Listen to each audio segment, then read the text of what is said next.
Hello everyone, it's Amy, and I am back today to show you how to put a non-stick on the foot pedal of your sewing machine.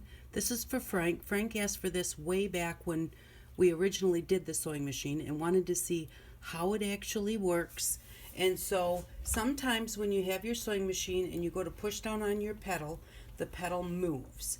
And so Frank wanted to know, how do you make it so that the foot pedal does not move? And so I'm going to show you a way to remedy that. So what we have here is I have this rug, non-slip rug material, and we bought this when we did our latch hook. We used this as our latch hook fabric because it was from the Dollar Tree for $1 and it was much cheaper. So we have this in our stash. And so then all I did was I just cut a piece of that fabric that would fit on the bottom of my foot pedal, because then that will help it to be non-stick. And then all you need to do is put a little bit of hot glue. You can either put it on your foot pedal or you can put it on your fabric. I'm just going to kind of put some on the foot pedal here just because it will be quicker. But just put a little bit on there. And then take your fabric. Don't burn yourself because that's going to kind of come up through there, but then we're just going to pat that on there like that.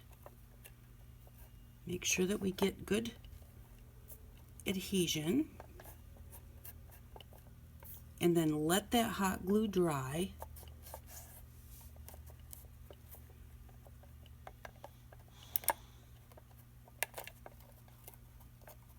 And then I will show you how it works. So it's just about dry. There we go. And it may work better if you're doing it at your table, just putting a little bit of dot or a little line of glue on each one of these little lines on your fabric and then putting it on the foot pedal. You would have glue in better spots than just by putting it on the back of the pedal. So I did that for speed's sake, and that probably wasn't the smartest idea to do. But then now that you have this on here, when you put it on the floor, let's see if you can see that there. Okay, and then when you go ahead and push down on that, even if I'm just trying to push across the carpet on that, it's hard to move. I can move it. If I'm just pushing here on the bottom, I can kind of move it, but it's not going anywhere. So, I mean, even to try and push it just across the floor is not easy to do. And when you step on that pedal, it's not going anywhere. So that is how you make your foot pedal, how you keep your foot pedal for your sewing machine from slipping. And it's a very cheap and easy thing to do. Thank you very much, Frank, for your request. Sorry that it took me so long. Thank you very much, everyone, for watching. I do appreciate you, and I hope that you all have an outstanding day. Bye-bye.